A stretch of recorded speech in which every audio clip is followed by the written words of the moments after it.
From United Nations Television, this is UN in Action. Rita Randanuwu is a farmer here in Lemusa village in Sulawesi, Indonesia. With the earnings from her 1-hectare plot of land, she has provided for her children and her sick husband. One night late last year, tragedy struck. The earth was shaking, so I said to my mother, "Mom, maybe it's thunder." And my mother said, "It's not thunder. Why does it smell like mud? And it's so close, very close." In fact, the flood was already behind the village. The flood swelled the rivers and burst a nearby dam. Hundreds of uprooted trees were swept down the mountain, and the village was covered by 6 meters of mud. 2 people died that night. It's a story that's becoming far too common in Indonesia. Almost every month there are floods, and with changing weather patterns, they occur even in the dry season. Deforestation on mountain slopes causes a loosening of the soil, so heavy rains often result in landslides, leading to this kind of destruction. It was 2 weeks before the mud hardened and Rita could check on her farm. This is what she found. Here we used to plant cocoa, from here until there. There was also coconut. At that time, the river flow was on the other side, and around here were coconuts and cocoa. But after the flood, there's nothing, not a single thing left. Of course I feel very sad, because this was the hope for my children for schooling. All gone. Rita's farm may be gone, but there is still hope. A few years ago, she started weaving baskets to supplement her income, but it wasn't earning her much money.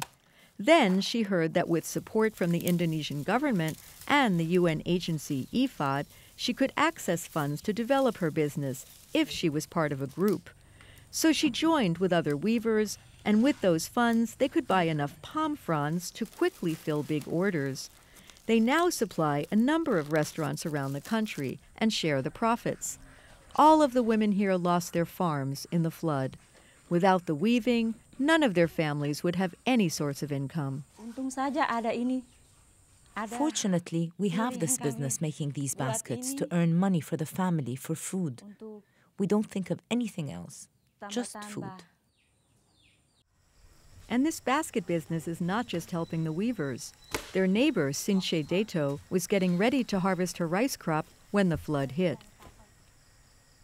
She not only lost her 1-hectare paddy, but this is all that remains of her home. She, her husband, and her 3 children were left with only the clothes on their backs. I feel so hopeless. It is hard to get food and clothes. But because Rita's weaving business survived the flood, Sinche can now earn some money. She spends her days stripping palm leaves, and she sells these to the weavers.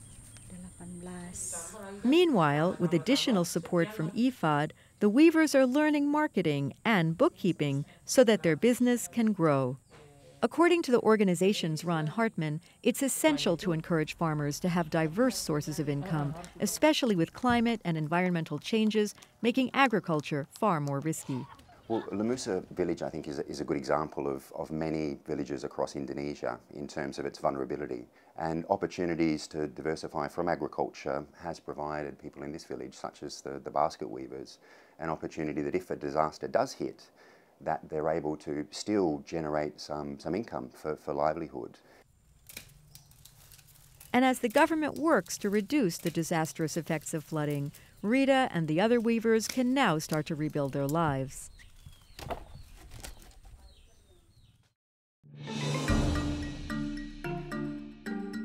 This report was produced by Joanne Levitin for the United Nations.